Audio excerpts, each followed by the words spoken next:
जय हिंद दोस्तों, नमस्कार। डेली रेड बुक में आप सभी का स्वागत है।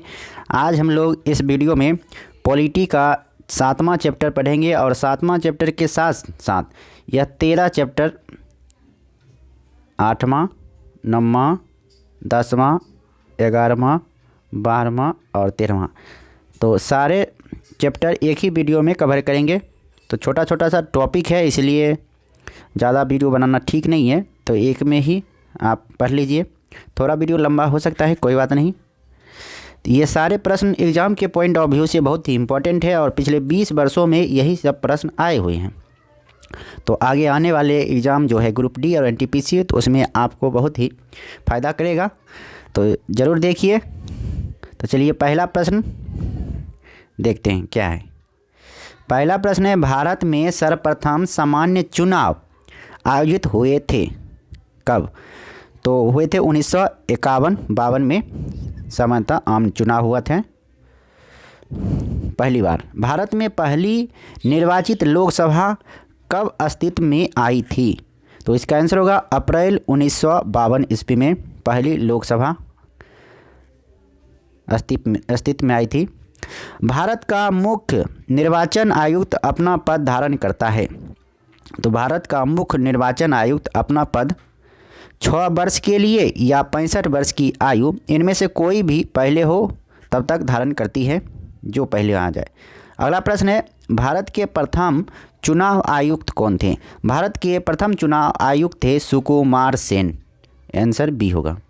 अगला प्रश्न है, वोट देने का अधिकार क्या होता है? वोट देने का अधिकार होता है कानूनी अधिकार। अगला प्रश्न है, निम्नलिखित में से किसे कानूनी अधिकार होता है? तो इसका आंसर होगा निर्वाचन आयोग, ये कानूनी अधिकार होता है। अगला प्रश्न है, भारत के मुख्य चुनाव आयुक्त को कौन नियुक्त करता है? तो भारत के मुख्य चुनाव आयुक्त को राष्ट्रपति नियुक्त करता है, राष्ट्रपति के द्वारा नियुक्त किया जाता है। निर्वाचन आयुक्त की सेवा शर्तों तथा कार्यकाल निश्चित करता है राष्ट्रपति। निर्वाचन आयुक्त की सेवा शर्तों तथा कार्यकाल निश्चित करता है राष्ट्रपति के द्वारा निश्चित किया जाता है। मतदाताओं की सर्वाधिक संख्या वाला राज्य कौन सा है? तो मतदाताओं की सर्वाधिक संख्या वाला राज्य वही होगा जिसकी जनसंख्या अधिक होगी, तो इसका आंसर होगा उत्तर प्रदेश। अगला प्रश्न है, अप्रैल 2004 में देश में किसके सदस्यों के निर्वाचन के लिए आम चुनाव आयोजित किए जा रहे थे? तो इसका आंसर होगा 14वीं लोकसभा। नवंबर दिसंबर 2009 में भारत के किस राज्य में विधानसभा चुनाव संपन्न हुआ था? तो ये 2010 का सवाल है, तो उसी समय का ये करंट अफेयर्स झारखंड। अगला प्रश्न है, चुनाव क्षेत्र में प्रचार अभियान बंद हो जाता है। तो चुनाव क्षेत्र में प्रचार अभियान मतदान समाप्त होने के 48 घंटे पूर्व बंद हो जाता है। इसका आंसर होगा डी। अब है दूसरा टॉपिक, आपातकाल एवं राष्ट्रपति शासन। तो इससे संबंधित जो भी प्रश्न बनते हैं, चलिए पढ़ते हैं। पहला प्रश्न है, भारत में कब पहली बार राष्ट्रीय आपातकाल घोषित किया गया था? तो भारत में पहली बार राष्ट्रीय आपातकाल 1962 ईस्वी में घोषित किया गया था। और 1962 ईस्वी में क्या हुआ था? तो भारत चीन युद्ध हुआ था और उसी के समय पहली बार राष्ट्रीय आपातकाल घोषित किया गया था। राष्ट्रीय आपातकाल के समय लोकसभा की अवधि को प्रथम बार राष्ट्रपति द्वारा कितने समय के लिए बढ़ाया जा सकता है? तो 12 महीने के लिए, यानी 1 वर्ष के लिए बढ़ाया जा सकता है। संविधान के अनुसार एक राष्ट्रीय आपातकाल ऑपरेशन में रह सकता है अनिश्चित समय तक। Answer D. अगला प्रश्न है, आपातकाल की घोषणा का अनुमोदन संसद द्वारा कितनी अवधि के अंदर होना अनिवार्य है? तो इसका आंसर होगा 1 माह। वित्तीय आपात प्रथम बार कितने दिनों तक लगाया जाता है? तो इसका आंसर होगा 2 माह तक। वित्तीय आपात प्रथम बार कितने दिनों तक लगाया जाता है? तो 2 माह तक लगाया जाता है। अब तक कितनी बार वित्तीय आपात लग चुका है? तो एक भी बार नहीं लग चुका है वित्तीय आपात। अगला प्रश्न है, राज्यों में राष्ट्रपति शासन संविधान के किस अनुच्छेद के तहत लगाया जाता है? तो राज्यों में राष्ट्रपति शासन लगाया जाता है अनुच्छेद 356 के तहत। और राष्ट्रीय आपात लगाया जाता है 352 के तहत, उसमें 4 जोड़िएगा तो 356 के तहत राष्ट्रीय ये राष्ट्रपति शासन, और उसके बाद उसमें 356 में 4 जोड़िएगा तो 360 आर्टिकल में वित्तीय आपात लगाया जाता है। अगला प्रश्न है, राष्ट्रपति शासन प्रथम बार में कितने दिनों तक के लिए लगाया जाता है? राष्ट्रपति शासन प्रथम बार 6 महीनों के लिए लगाया जाता है, आंसर सी। अगला प्रश्न है, किसी राज्य में आपातकाल घोषित करने का प्राधिकार किसे है? किसी राज्य में आपातकाल घोषित करने का प्राधिकार है यानी अधिकार है राष्ट्रपति को। सही विकल्प को चुनिए। राज्य में संवैधानिक आपातकाल की घोषणा की स्थिति में भारत का राष्ट्रपति यह घोषणा कर सकता है कि राज्य की विधायी शक्तियां राज्यपाल के अधिकार में होगी, आंसर बी। अगला प्रश्न है, राज्य में आपातकाल के समय राज्य का शासन किसके हाथ में रहता है? तो इसका आंसर होगा राष्ट्रपति के हाथ में। जब राज्य में आपातकाल लगता है तो उसका शासन हो जाता है राष्ट्रपति के हाथ में। अगला प्रश्न है, अनुच्छेद 352 के अंतर्गत लागू आपात स्थिति के दौरान निम्नलिखित में से कौन से संवैधानिक उपबंध निलंबित रहते हैं? तो इसका आंसर होगा मूल अधिकार निलंबित रहते हैं, और मूल अधिकार में आर्टिकल 20 और आर्टिकल 21 ये दोनों बरकरार बने रहते हैं, ये निलंबित नहीं होते हैं। संविधान के किस अनुच्छेद के अधीन भारत के राष्ट्रपति राष्ट्रीय आपात की घोषणा कर सकते हैं? तो राष्ट्रीय आपात की घोषणा आर्टिकल 352 के तहत किया जाता है। आंतरिक अशांति के कारण किस वर्ष राष्ट्रीय आपात लागू किया गया? तो आंतरिक अशांति के कारण सर्वप्रथम 1975 ईस्वी में राष्ट्रीय आपात लागू किया गया था। अब अगला चैप्टर देखते हैं, चैप्टर 9 नंबर है संविधान संशोधन। तो संविधान संशोधन भाग 22 में है और आर्टिकल 368 के तहत हैं। और संविधान संशोधन कहाँ से लिया गया है? तो दक्षिण अफ्रीका से लिया गया है, ये भी इतना याद रखना है।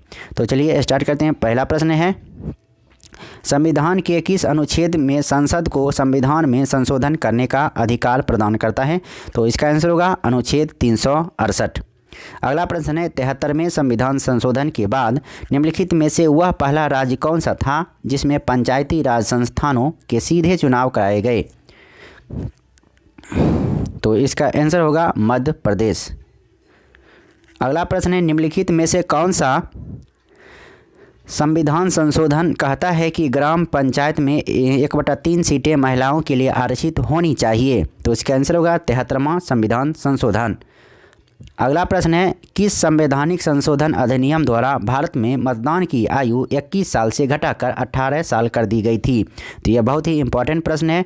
तो 61वां संविधान संशोधन के तहत 21 साल से घटाकर 18 साल कर दी गई थी। किस संवैधानिक संशोधन ने मूलभूत अधिकारों के ऊपर निर्देशक सिद्धांत का आधिपत्य दिया? तो इसका आंसर होगा 42वां संविधान संशोधन। अगला प्रश्न है, 97वां संविधान संशोधन बिल मंत्रिपरिषद को 1% सीमित करने के लिए जारी किया गया है? तो इसका आंसर होगा 15%। अगला प्रश्न है, कथन सरकार को चाहिए कि वह सिर्फ योग्यता के आधार पर ही छात्रों को रोजगार दे, ना कि आरक्षण के आधार पर। पूर्व धारणाएं हैं। उच्च वर्गों में भी बहुत से छात्र गरीबी रेखा के नीचे जीवन यापन कर रहे हैं। छात्र की योग्यता को त्याग कर पाना असंभव है। तो इसका आंसर होगा केवल एक अंतर्निहित है। ये एलआर का प्रश्न है, लॉजिकल रीजनिंग का प्रश्न है। गोवा राज्य का निर्माण किस संविधान संशोधन के द्वारा हुआ था? तो गोवा राज्य का निर्माण 56वां संविधान संशोधन के द्वारा तहत हुआ था। और कब हुआ था? तो 1987 ईस्वी में हुआ था। अगला प्रश्न है, किस संवैधानिक संशोधन द्वारा 6 वर्ष और 14 वर्ष के बीच सभी बच्चों के लिए शिक्षा को मूल अधिकार बनाया गया? तो इसका आंसर होगा 86वां संविधान संशोधन, जो कि कोई भी ऑप्शन में नहीं है। तो सारे ऑप्शन गलत है, तो कोई एक ऑप्शन आप लिख सकते हैं। 86वां संविधान संशोधन 2002 के तहत 6 वर्ष और 14 वर्ष के बीच के बच्चों को मूल अधिकार दिया गया था। 86वां संविधान संशोधन 2002 के तहत। भारत सरकार द्वारा प्रीवी पर्स के लाभों को किस वर्ष समाप्त कर दिया गया? तो इसका आंसर होगा 1971। 1971 कोई भी ऑप्शन में नहीं है, तो याद रखिएगा 1971 में इंदिरा गांधी की सरकार ने प्रीवी पर्स को समाप्त कर दिया था। अगला प्रश्न है आधुनिक समय में विधि का एकमात्र शासन है। तो आधुनिक समय में विधि का एकमात्र शासन है विधानमंडल। अगला प्रश्न है संविधान में संशोधन नहीं किए जा सकते हैं। तो इसका आंसर होगा जनमत संग्रह से संविधान में संशोधन नहीं किए जा सकते हैं। जबकि किस आधार पर संशोधन होता है तो लोकसभा व राज्यसभा के साधारण बहुमत से, संसद सदस्यों के 2/3 बहुमत से और संसद सदस्यों के 2/3 व राज्यों के 1/3 बहुमत से संविधान संशोधन हो सकता है। अगला प्रश्न है भारतीय संविधान की प्रस्तावना में धर्मनिरपेक्ष शब्द किस संशोधन द्वारा जोड़ा गया। तो इसका आंसर होगा 42वें संविधान संशोधन के तहत जोड़ा गया था। अगला प्रश्न है उस संविधान संशोधन का नाम बताएं जिसके द्वारा 3 नए छत्तीसगढ़, उत्तराखंड, झारखंड का गठन हुआ था। तो ये ऑप्शन में नहीं है। अगला प्रश्न है अनुसूची, अगला टॉपिक है 10वां अनुसूची के बारे में। तो अनुसूची से संबंधित जो भी प्रश्न बनते हैं देखते हैं। मूल संविधान में कुल 8 अनुसूचियाँ थी, लेकिन अभी वर्तमान में कुल 12 अनुसूचियाँ हैं। तो ये याद रखना है। चलिए अगला पहला प्रश्न है सामाजिक सुरक्षा व सामाजिक बीमा शामिल है। तो सामाजिक सुरक्षा व सामाजिक बीमा समवर्ती सूची में शामिल है। आंसर ए होगा। अगला प्रश्न है भारतीय संविधान की 8वीं अनुसूची का संबंध है। तो भारतीय संविधान की 8वीं अनुसूची का संबंध है भाषाओं के साथ। Answer C. अगला प्रश्न है भारतीय संघ की कार्यकारी भाषा यानी ऑफिशियल लैंग्वेज ऑफ इंडिया के रूप में संविधान द्वारा किसे मान्यता प्राप्त है। तो इसका आंसर होगा हिंदी को प्राप्त है। अगला प्रश्न है संविधान में संघ की राजभाषा, संविधान में संघ की राजभाषा के रूप में हिंदी को कब मान्यता मिली। तो इसका आंसर होगा 1949 में हिंदी को मान्यता मिली थी। अगला प्रश्न है निम्नलिखित में से कौन सा विषय भारतीय संविधान की 7वीं अनुसूची में वर्णित संघीय सूची में शामिल नहीं है। तो इसका आंसर होगा मछली उद्योग शामिल नहीं है, जबकि रेलवे, बैंकिंग और सिक्का ढलाई ये सभी शामिल है। अगला प्रश्न है सरकारों द्वारा शुल्क एवं कर लगाने का अधिकार संविधान के किस अनुसूची में उल्लिखित है। तो इसका आंसर होगा 7वीं अनुसूची में उल्लिखित है। अगला प्रश्न है निम्नलिखित में से कौन समवर्ती सूची का विषय नहीं है। तो लोक स्वास्थ्य समवर्ती सूची का विषय नहीं है, जबकि समाचार पत्र, परिवार नियोजन और कारखाना ये सभी समवर्ती सूची के विषय हैं। अगला प्रश्न है भारतीय संविधान अवशिष्ट शक्तियाँ किसे प्रदान करता है। तो भारतीय संविधान अवशिष्ट शक्तियाँ केंद्र सरकार को प्राप्त करता है। तो अवशिष्ट शक्तियाँ होती क्या है। तो सूची 3 प्रकार की होती हैं, राज्य सूची, एक संघ सूची और एक समवर्ती सूची। जो राज्य के विषय, जो राज्य सूची के अंतर्गत राज्य कानून बना सकते हैं, संघ सूची के अंतर्गत केवल केंद्र सरकार कानून बना सकती है और समवर्ती सूची के अंतर्गत राज्य सरकार और केंद्र सरकार दोनों कानून बना सकती हैं। लेकिन इन तीनों सूची में जो सूची शामिल नहीं होते हैं उसे कहते हैं अवशिष्ट शक्तियाँ। तो उसका वो शक्तियाँ केंद्र के पास है, वो केंद्र बना सकती है उस पर कानून। तो आप समझ गए होंगे। तो चलिए अगला प्रश्न देखते हैं निम्नलिखित में से कौन सा कथन सही तरीके से भारतीय संविधान की 4थी अनुसूची का वर्णन करता है। तो इसका आंसर होगा राज्यों की परिषद में सीटों का बंटवारा इसके द्वारा होता है। आंसर डी होगा। अगला प्रश्न है 4थी अनुसूची में किसका वर्णन है। तो 4थी अनुसूची में राज्यों के बंटवारा का वर्णन है। तो इसका आंसर होगा राज्यों तथा संघीय क्षेत्रों के राज्यसभा में प्रतिनिधित्व। अगला प्रश्न है भारतीय संविधान में कितनी अनुसूचियां हैं। तो भारतीय संविधान में टोटल 12 अनुसूचियां हैं। कौन सी भाषा संविधान की 8वीं अनुसूची में नहीं है। तो इसका आंसर होगा अंग्रेजी भाषा 8वीं अनुसूची में नहीं है। संविधान की 8वीं सूची में कुल 22 भाषाएं हैं। अगला प्रश्न है भारतीय संविधान के अनुसार निम्नलिखित में से कौन सा विकल्प संघ सूची के अधीन है। तो इसका आंसर होगा रक्षा संघ सूची के अधीन है। अगला प्रश्न है भारतीय संविधान की कौन सी अनुसूचित भाषाओं के बारे में है। तो इसका आंसर होगा भाग या अनुसूची 8। अगला टॉपिक है 11वां टॉपिक, 11वां अध्याय है समिति एवं आयोग। तो इससे संबंधित जो भी प्रश्न बढ़ते हैं देखते हैं। अगला पहला प्रश्न है, योजना आयोग का प्रस्ताव किसने और कब प्रस्तुत किया? तो योजना आयोग का प्रस्ताव जॉन मथाई ने प्रस्तुत किया था 1950 ईस्वी में। अगला प्रश्न है, भारत में योजना आयोग की स्थापना कब की गई थी? भारत में योजना आयोग की स्थापना 1950 ईस्वी में की गई थी। अब योजना आयोग के स्थान पर नीति आयोग आ गया है, जो कि 2015 से लागू है। अगला प्रश्न है, योजना आयोग के वर्तमान अध्यक्ष कौन हैं? तो योजना आयोग के अध्यक्ष होते हैं प्रधानमंत्री, और जिस समय प्रश्न है 2005 में, तो 2005 में जो प्रधानमंत्री होंगे वही उसके अध्यक्ष रहे होंगे। तो इस प्रकार इस प्रश्न का आंसर डॉक्टर मनमोहन सिंह, लेकिन अभी वर्तमान में योजना आयोग के अध्यक्ष हैं श्री नरेंद्र मोदी। अगला प्रश्न है, नानावती आयोग ने जांच की। तो नानावती आयोग किससे संबंधित है? तो 1984 के सिख विरोधी दंगों से संबंधित है नानावती आयोग। अगला प्रश्न है, तहलका कांड की जांच हेतु निम्नलिखित में से कौन से आयोग का गठन किया गया था? तो तहलका कांड की जांच हेतु वेंकट स्वामी आयोग का गठन किया गया था। Answer A. अगला प्रश्न है, संघ लोक सेवा आयोग के सदस्य अपना इस्तीफा किसे सौंपते हैं? संघ लोक सेवा आयोग यानी यूपीएससी के सदस्य अपना इस्तीफा सौंपते हैं राष्ट्रपति को। Answer A. अगला प्रश्न है, यूपीएससी के अध्यक्ष के अलावा डैश सदस्य होते हैं? तो इसका आंसर होगा कुल 9 सदस्य होते हैं। अगला प्रश्न है, यूपीएससी के प्रमुख कार्य क्या हैं? तो इसका आंसर होगा ऑप्शन है अखिल भारतीय एवं केंद्र सेवाओं में भर्ती के लिए परीक्षाओं का आयोजन करना। दूसरा है, असैनिक कर्मचारियों के उन दावों के संबंध में राष्ट्रपति को सलाह देना जो कार्यों के निष्पादन में खर्च किए गए हैं। किसी असैनिक कर्मचारी के विरुद्ध अनुशासनात्मक कार्रवाई के संबंध में राष्ट्रपति को सलाह देना। तो इस प्रश्न का सभी ऑप्शन सही है, तो इसका आंसर होगा डी यानी उपरोक्त सभी। वित्त आयोग की स्थापना किसके द्वारा होती है? तो वित्त आयोग की स्थापना राष्ट्रपति के द्वारा होता है। बहुत ही बार एग्जाम में प्रश्न पूछा गया है। अगला प्रश्न है, लोक सेवा आयोग अपनी वार्षिक रिपोर्ट किसे पेश करती है? तो लोक सेवा आयोग अपनी वार्षिक रिपोर्ट लोकसभा को पेश करती है। Answer D. अगला प्रश्न है, नियंत्रक एवं महालेखा परीक्षक के कार्यों की निगरानी कौन सी समिति द्वारा की जाती है? तो इसका आंसर होगा लोक लेखा समिति के द्वारा किया जाता है नियंत्रक एवं महालेखा परीक्षक के कार्यों की निगरानी। अनुसूचित जातियों के राष्ट्रीय आयोग का चेयरमैन कौन है? तो ये करंट का प्रश्न है। अगला प्रश्न है, 5वें वेतन आयोग की अध्यक्षता किसने की थी?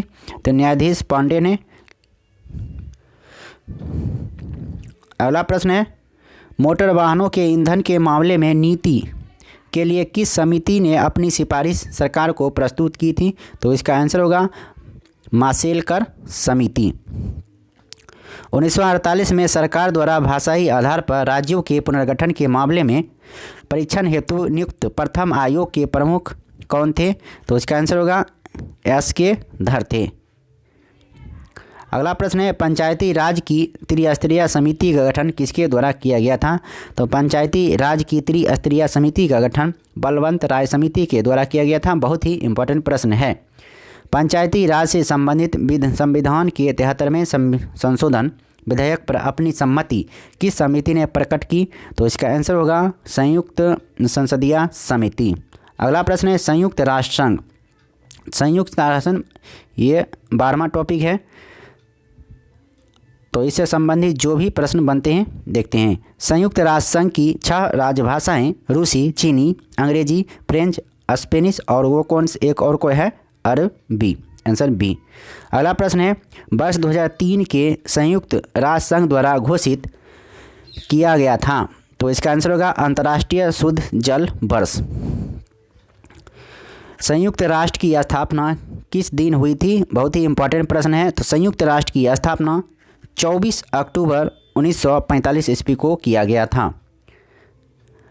यूएन संयुक्त राष्ट्र के महासचिव की कोफी अन्नान किस राष्ट्र से संबंधित है? तो कोफी अन्नान घाना से संबंधित हैं। अगला प्रश्न है, यूएनओ सुरक्षा परिषद में कितने अस्थायी सदस्य हैं? तो यूएनओ सुरक्षा परिषद में कुल 5 अस्थायी सदस्य हैं। वो 5 सदस्य कौन कौन से हैं? A, B, C, F, R, इसे याद रखना है। अमेरिका, ब्रिटेन, चाइना, फ्रांस, रूस, ABCFR, ये 5 सदस्य। संयुक्त राष्ट्र संघ में 5 महाशक्तियाँ निषेधाधिकार का उपयोग किसमें करती है? तो इसका आंसर होगा सुरक्षा परिषद। अगला प्रश्न है, संयुक्त राष्ट्र की महिला अध्यक्ष कौन थी? तो संयुक्त राष्ट्र की महिला अध्यक्ष थी विजय लक्ष्मी पंडित। अगला प्रश्न है, विश्व बैंक का पूर्ण नाम होता है? तो विश्व बैंक का अंतर्राष्ट्रीय विकास एवं निर्माण बैंक नाम है विश्व बैंक का पूर्ण नाम। निम्नलिखित में से कौन संयुक्त राष्ट्र संघ का एक मुख्य अंग नहीं है?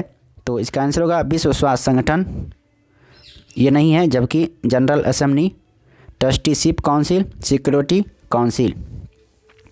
अगला प्रश्न है, अंतर्राष्ट्रीय न्यायालय कहाँ है? तो अंतर्राष्ट्रीय न्यायालय द हेग में है।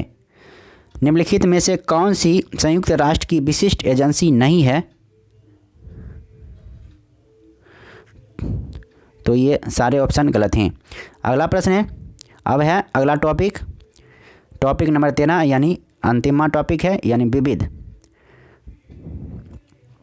तो चलिए देखते हैं इसमें कौन कौन से प्रश्न हैं। भारतीय दंड संहिता की धारा 302 निम्न में से संबंधित है?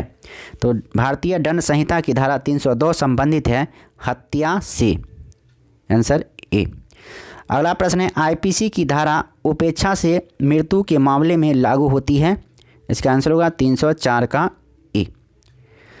वर्ष 1947 के बाद निम्नलिखित में से किस राज्य को भारत के संघ के साथ बलपूर्वक मिलाया गया था? तो इसका आंसर होगा हैदराबाद को मिलाया गया था। राष्ट्रीय महिला आयोग की अध्यक्षता कौन है?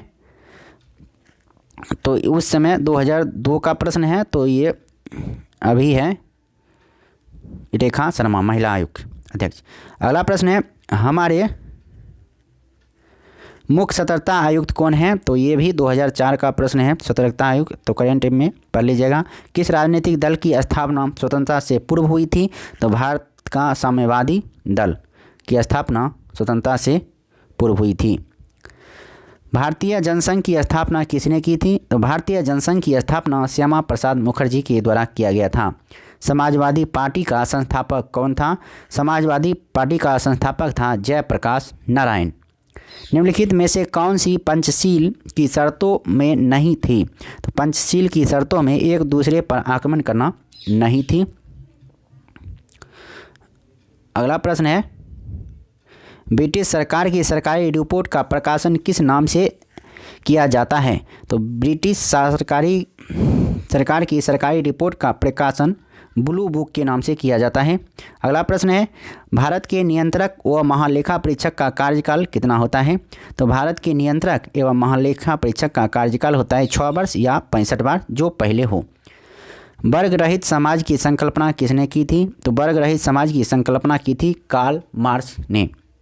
अगला प्रश्न है, अमेरिकी संसद का नाम क्या है? तो अमेरिकी संसद का नाम है कांग्रेस। डिल्मा राउसेफ किस देश की पहली महिला राष्ट्रपति बनी? तो इसका आंसर होगा ब्राज़ील की पहली महिला राष्ट्रपति बनी थी। विदेश के सभी राजदूतों या कमिश्नरों के परिचय पत्र किसके द्वारा प्राप्त किए जाते हैं? तो इसका आंसर होगा राष्ट्रपति के द्वारा प्राप्त किए जाते हैं।